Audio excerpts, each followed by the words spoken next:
My name is Margaret Rose Chen. I'm 69 years old, and I was sitting in Dr. Patterson's waiting room when my phone buzzed. It was a text from my only son, David. The message was short, cold, and changed everything. Mum, sold the cabin and your Subaru. Steph and I need the money for our Seattle venture. The money's in your account. Don't worry, it's enough for a few months. Talk later. That was it. No question mark. No, is that okay? Just a statement of fact, as if my possessions were his to liquidate at will. I stared at that message for a full minute, sitting on that uncomfortable vinyl chair, surrounded by coughing patients and outdated magazines. The cabin. Dad's old Subaru. Both gone. Sold. Without even a phone call. 43 years I raised that boy. 43 years of sacrifice, of putting him first, of being the mother I thought he needed. And this was how he saw me now, as a liquidation sale, a convenience store for funding his dreams. But here's the thing. As I sat there, reading that text over and over, I didn't cry. I didn't call him screaming. I didn't do what the old Margaret would have done. Instead, I took a deep breath and smiled. Because there was something David didn't know. Something his father had made sure to protect. Something that was about to turn this entire situation on its head. Let me start from the beginning. I met James Chen in 1976 at a community college in upstate New York. I was 20, fresh off the bus from a small town in Pennsylvania, where my Irish Catholic family had lived for generations. He was 22, the son of Taiwanese immigrants who ran a laundromat in Queens.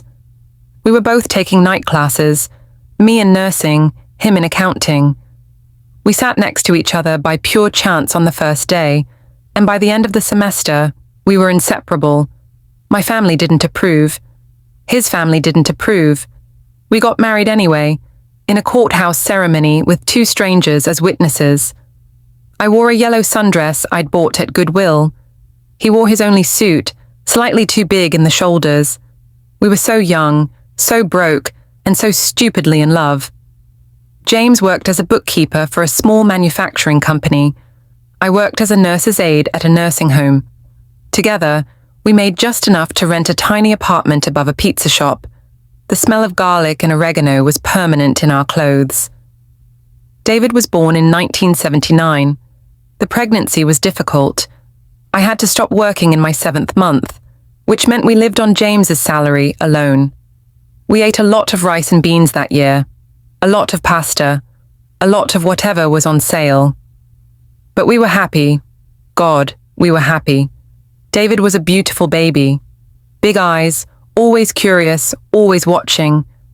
James would hold him for hours, just staring at him, whispering to him in Mandarin and English. "You're going to have everything we didn't have," James would say. "You're going to have opportunities." Education, choices, and we made sure he did. When David was 5, James got a promotion. We moved out of that apartment into a small house in a working-class neighborhood. It had 3 bedrooms, 1 bathroom, and a backyard the size of a postage stamp. To us, it was a mansion. James worked constantly. His day job as an accountant, plus freelance bookkeeping on weekends, plus consulting, which is what he called the mysterious work he did on his computer late at night. I asked him about it once. "Just helping small businesses with their finances," he'd said, kissing my forehead. "Nothing exciting. Just making sure we're secure." I worked too. 3 12-hour shifts a week at the hospital, plus occasional overtime. Every spare dollar went into David's college fund, or house repairs, or the occasional family vacation. We bought the cabin when David was 7. It was 1986, and James had just gotten a bonus from work. The cabin was barely standing, a wreck on 20 acres in the Adirondacks, 2 hours north. The previous owner had died, and his kids just wanted it gone. We paid $18,000 for it. It took us 3 years to make it livable. Every weekend, we'd drive up there. James would work on the roof, the plumbing, the electrical. I'd paint, clean, plant a garden. David would explore the woods, build forts, catch frogs in the creek. Those were the best years of our lives. David grew up smart, scary smart. He was reading by age 4, doing algebra by age 10. He got straight A's without trying. Teachers loved him. Other parents asked us what our secret was. There's no secret, I'd tell them. He's just gifted. But James would always add quietly, he's also lucky. Lucky to have parents who prioritize education. Not every kid has that. David got a full scholarship to RPY for engineering. We were so proud. The first person in either of our families to go to a prestigious university. He met Stephanie there, a business major from Connecticut whose father owned a chain of car dealerships. She was beautiful, confident, and came from the kind of family that had summer homes and investment portfolios. I could tell she didn't think much of us. The way she'd look around our little house, the polite smile when I served dinner on our old plates, the subtle corrections when James or I would use the wrong word or mispronounce something. But David loved her, so we accepted her. They got married right after graduation. Big wedding at a country club, paid for by her parents. We contributed what we could, $3,000 that we'd saved from tax returns. Stephanie's mother made a comment about how charming it was that we wanted to help. David got a good job at an engineering firm in Seattle. They moved across the country. We talked every Sunday at first, then every other Sunday, then once a month. Life went on. James retired at 65. I retired at 67. We'd paid off the house. We had modest savings, Social Security, a small pension for James. We were comfortable, not rich, but comfortable. We spent our time at the cabin, growing tomatoes, reading books, watching the seasons change. Those were peaceful years, quiet years. Then, in March of last year, James collapsed at breakfast. 1 minute he was pouring coffee. The next minute he was on the floor. Pancreatic cancer. Stage 4. The doctor gave him 6 months. He lasted 4. Grief is a strange thing. People talk about the 5 stages, but nobody tells you about the fog. The thick, heavy fog that settles over everything, making every decision feel impossible, every task feel like climbing a mountain. After James's funeral, I moved through life on autopilot. Wake up, make coffee, stare at his empty chair, go back to bed, repeat.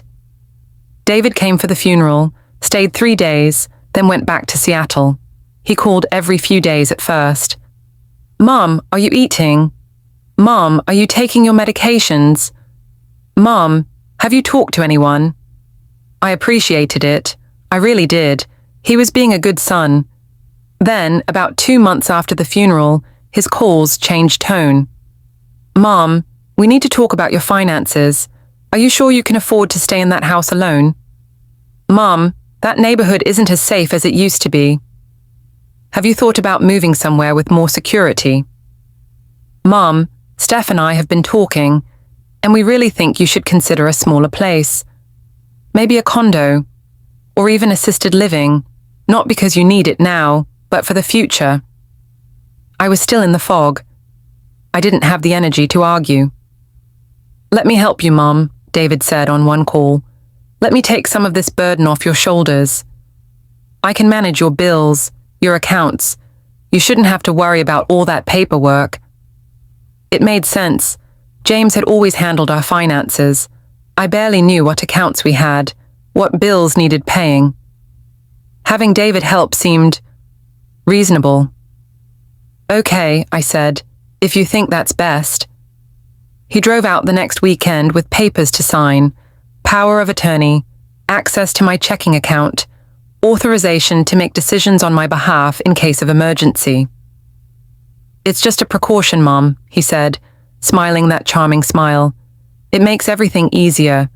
If something happens to you, I can take care of things without legal hassles. I signed. Stephanie witnessed. They took me out to dinner after, the Olive Garden, my favorite, and David paid. He held my hand across the table. "I love you, Mom," he said. "I just want to take care of you like you took care of me." That was 6 months ago. After that, things changed gradually. So gradually I didn't notice at first. David started mentioning the cabin more. "Mom, you're not even using it. Have you thought about selling? You could use that money to live on, maybe take a cruise, enjoy your retirement." The replacement never materialized. Instead, David would say, "Mom, with Seattle's public transit and rideshare apps, do you really need a car? Think of the savings on insurance and maintenance." Then, 3 weeks ago, David called with exciting news. He and Stephanie were starting a business, a consulting firm. They'd found investors, had a solid business plan, just needed some seed capital. "It's a sure thing, Mum. But we're just short about $80,000. I was thinking, the cabin. If we sold it, that would cover our costs and you'd still have money left over." "David, that cabin, your father and I built that together. All those memories, Mom, they're just memories. You can't live in memories. This is a real opportunity, a chance for Steph and me to finally be successful. Don't you want that for us? The guilt, the implication that I was standing in the way of their success, the suggestion that keeping the cabin was selfish. I was still in the fog, still grieving, still unsure of everything." "Let me think about it," I said. "Of course, Mom. Take your time. But the investors need an answer by the end of the month." I didn't answer by the end of the month. So David answered for me. Dr. Patterson called me in. Standard checkup, standard questions. Blood pressure good. Cholesterol slightly elevated but manageable. He wrote a prescription and told me to come back in 6 months. "How are you doing otherwise, Margaret?" he asked, the way doctors do when they're really asking about your mental health. "I'm managing," I said. "Grief is a process. There's no timeline, but make sure you're not isolating. Stay connected to people, stay engaged with life." I nodded and left. That's when I got David's text. I sat back down in the waiting room and read it again, and again. And then something shifted inside me. The fog started to lift. He sold my cabin, without asking, without permission, just sold it. And my car, which I'd agreed to sell, but never agreed to walk away from without a replacement. "The money's in your account. Enough for a few months. A few months." He sold my property and decided what was enough for me to live on. I stood up, walked out of that medical building, and took the bus home. David had sold my car after all. Public transit it was. When I got home, I stood in the doorway of my bedroom, the room I'd shared with James for 37 years. His clothes were still in the closet, his glasses were still on the nightstand. His smell still lingered on his pillow. I walked to the closet and opened the door. Behind my hanging dresses, pushed way back, was a small fireproof safe, grey metal, about the size of a briefcase. I'd forgotten it was even there. James had installed it maybe 3 years ago. He'd been acting strange that week, secretive, preoccupied. When I'd asked him about it, he'd just smiled. "Just organising some papers, Maggie. Getting our affairs in order. You know, responsible adult stuff." He'd made me memorize the combination. July 28th, 1955, he'd said. Mum's birthday. Easy to remember, right? "Why would I need to get into this?" I'd asked. "You probably won't. But if something happens to me, and you find yourself in a situation where you need help, really need help, open it. But not before. Wait until you're ready. Wait until you know you need what's inside." At the time, I'd thought he was being dramatic. Classic James, always planning for worst-case scenarios. But now, standing in my closet, remembering his words, I understood. He'd known. Somehow, he'd known this might happen. I pulled the safe out from behind the dressers. It was heavier than I expected. I set it on the bed and stared at it for a long moment. Then I dialed the combination. 07-28 1955. The lock clicked. I opened it. Inside was a thick accordion folder, the kind lawyers use. On top was a sealed envelope with my name written in James's perfect handwriting. For Maggie. When you're ready. My hand shook as I opened it. My dearest Maggie, if you're reading this, I'm gone. And if you've waited this long to open this safe, it means something has happened. Something that made you need what's inside. I'm guessing it involves David. I need to tell you something I've never told you, and I'm sorry for the deception, but I want you to understand why I kept this from you. You remember all those years I did consulting work on weekends, the late nights on the computer, the mysterious phone calls with clients?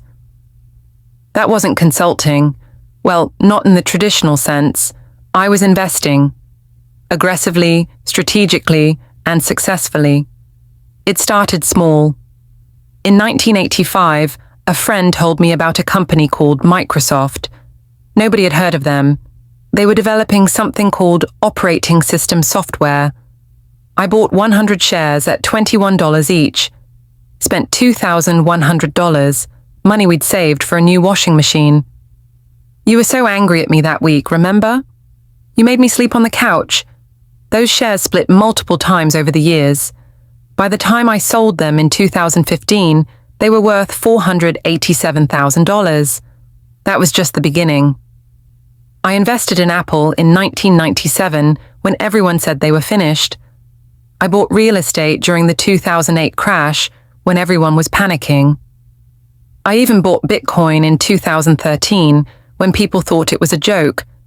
I sold most of it in 2017. Every bonus, every tax return, every spare dollar, I invested it. And I was good at it, Maggie.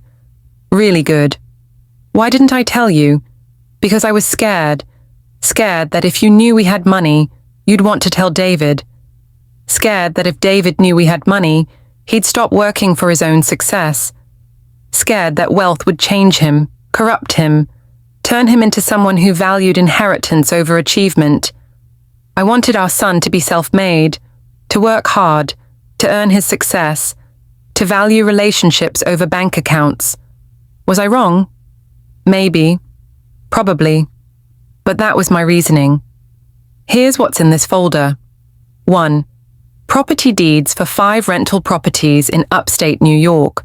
We own them. You own them. They're in a trust I set up with you as the sole beneficiary.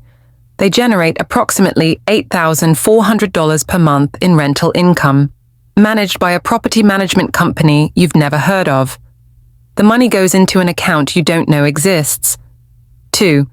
Stock certificates and investment account statements showing a portfolio worth approximately $4.3 million as of my last update. The account is in your name, through a financial advisor named Harold Brennan. More on him in a minute. 3. A separate trust fund that's been accumulating since David was born. It's now worth $890,000. I set it up for his 50th birthday, old enough to handle it wisely, I hoped. 4. Paperwork showing that I am the owner of the apartment building at 1247 Madison Street in Seattle. Yes, that building, the one where David and Stephanie rent their loft for $3,400 a month. They have no idea their landlord was their father-in-law. 5. Documents for the cabin property. This is important, Maggie. The cabin isn't in our names. It's in a land trust under my mother's maiden name, Lynn.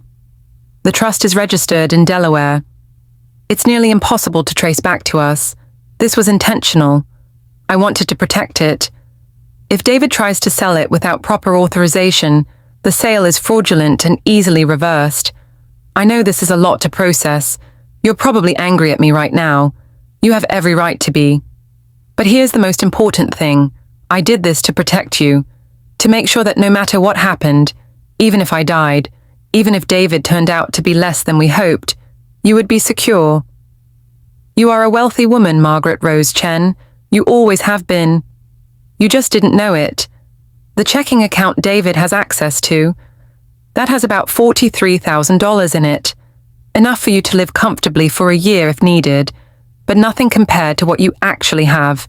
He thinks he controls your finances. He doesn't. He never did. He never could. Now, here's what you need to do. Contact Harold Brennan immediately. His card is in this folder. He's been my attorney and financial advisor for 23 years. He knows everything. He has instructions for various scenarios. He'll guide you through whatever situation you're facing. Inside was a thick accordion folder, the kind lawyers use. On top was a sealed envelope with my name written in James's perfect handwriting. For Maggie. When you're ready. My hand shook as I opened it. My dearest Maggie, if you're reading this, I'm gone. And if you've waited this long to open this safe, it means something has happened, something that made you need what's inside. I'm guessing it involves David. I need to tell you something I've never told you, and I'm sorry for the deception, but I want you to understand why I kept this from you. You remember all those years I did consulting work on weekends, the late nights on the computer, the mysterious phone calls with clients. That wasn't consulting. Well, not in the traditional sense. I was investing. Aggressively, strategically, and successfully. It started small. In 1985, a friend told me about a company called Microsoft. Nobody had heard of them.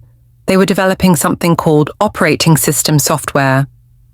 I bought 100 shares at $21 each, spent $2,100, money we'd saved for a new washing machine. You were so angry at me that week, remember? You made me sleep on the couch. Those shares split multiple times over the years. By the time I sold them in 2015, they were worth $487,000. That was just the beginning. I invested in Apple and decide what kind of lesson you want David to learn. Punishment, redemption, a wake-up call. That's up to you. Harold can help execute whatever you decide. Remember who you are. You're not a helpless widow. You're not a burden. You're not someone to be managed or controlled. You're a strong woman who raised a son, built a life, survived loss, and deserves respect. I'm sorry I'm not there to help you through this. I'm sorry I kept secrets, but I'm not sorry for protecting you. I love you, Maggie. I loved you from the moment you sat next to me in that accounting class, wearing that ridiculous purple sweater. I loved you every day of our marriage. I love you now, wherever I am.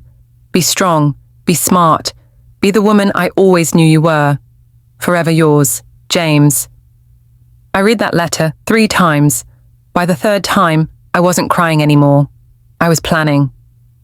Vaber, Part 5. The revelation, I found Harold Brennan's business card in the folder. Heavy cardstock, embossed lettering, Harold Brennan, Esquire, estate planning and asset management. It was 4:30 p.m. I called the number, expecting voicemail. Brennan Law Office, this is Harold. A warm voice answered. Mr. Brennan? My name is Margaret Chen. I'm James Chen's widow. I just opened the safe. There was a pause, then a soft exhale. Mrs. Chen, I've been waiting for this call. How are you holding up? I'm processing. I can imagine. James prepared me for this conversation. He said you'd call when something significant happened, something involving David. He sold my cabin and my car without asking me. Ah, so it's begun. Harold's voice wasn't surprised. Mrs. Chen, would you be able to come to my office tomorrow? We have a great deal to discuss and it would be better in person. Yes. What time? How about 10 a.m.? Do you need transportation? I can send a car. A car? Mrs. Chen, you're a very wealthy woman. You can afford a car service. The reality of it hit me all over again. Yes, thank you. That would be helpful. I'll have my driver pick you up at 9:30. And Mrs. Chen? Don't call David yet. Don't react. Let him think everything is going according to his plan. Trust me on this. That night, I barely slept. I kept rereading James's letter, going through the documents, trying to wrap my mind around numbers that didn't seem real. $4.3 million in investments, $890,000 in a trust. 5 rental properties generating $8,400 a month. The apartment building where David lived. My husband had been a secret millionaire, and I'd spent 42 years worrying about grocery bills and clearance sales. At 9:30 a.m., a black town car pulled up in front of my house. The driver, a professional-looking woman in her 40s, got out and opened the door for me. "Mrs. Chen?" "I'm Sandra. Mr. Brennan sent me." I slid into the back seat of the most comfortable car I'd ever been in. Leather seats, bottled water in a console, classical music playing softly. "This is too much," I muttered. Sandra smiled in the rearview mirror. "Mr. Brennan says you're going to need to get used to this." Harold Brennan's office was in a high-rise downtown. The elevator opened directly into a suite with floor-to-ceiling windows overlooking the city. Harold met me in the lobby. He was in his mid-60s, silver hair, kind eyes behind wire-rimmed glasses. He looked exactly like the kind of person you'd trust with your life savings. "Mrs. Chen," he said, shaking my hand, "it's an honor to finally meet you. James spoke of you constantly." "He never mentioned you at all," I said. "That was intentional. Come, let's talk in my office." His office was warm and professional. Dark wood, leather chairs, family photos on the desk. He poured us both coffee and sat across from me. "Where would you like to begin?" he asked. "Is it real?" "All of it. Every word in James's letter is accurate. I helped him structure most of these assets over the past 23 years. You are the sole beneficiary of everything. The total estate is valued at approximately $6.8 million, including real estate." I set down my coffee cup before I dropped it. $6.8 million. Your husband was exceptionally talented at investing. He had an instinct for it, but more than that, he was patient. He played the long game. He never panicked during downturns, and he diversified brilliantly. "Why didn't he tell me?" Harold leaned back in his chair. "We had this conversation many times. James struggled with it. He wanted to tell you, but he also wanted to protect David, protect him from becoming entitled, from expecting wealth rather than earning success. And he wanted to protect you from worrying, from the pressure of managing money. He said in his letter that David has power of attorney over my checking account. Limited power of attorney, yes, over the account that has $43,000 in it. He has no access to anything else. James made very sure of that. Everything else is in trusts and corporate structures that David doesn't even know exist. He sold my cabin. He tried to sell your cabin. The sale is invalid. The cabin is owned by the Lynn Family Land Trust, registered in Delaware. James's mother's maiden name was Lynn. The trust documents require both trustee signatures for any sale. You're the primary trustee. I'm the secondary trustee. David has no legal authority to sell that property. So the buyers will have their money returned, and the sale will be nullified. I've already started that process. It should be resolved within the week. I felt relief wash over me. The cabin was safe. And the car? That's trickier. You did give David power of attorney to handle that sale, and the car was in your name. That sale is technically legal. However, he also promised to help you purchase a replacement vehicle and failed to do so. We could argue elder financial exploitation, but that might be more aggressive than you want to be. What do you recommend? Harold smiled. That depends on what you want to accomplish here. James's instructions were open-ended. He said to help you with whatever you decided. So the question is, what do you want? I thought about that. What did I want? Revenge? To hurt David the way he'd hurt me? Justice? To show him there were consequences for his actions? Reconciliation? To repair our relationship? I want him to learn, I finally said. I want him to understand what he's done. But I don't want to destroy him. He's still my son. Harold nodded slowly. Then let me propose something.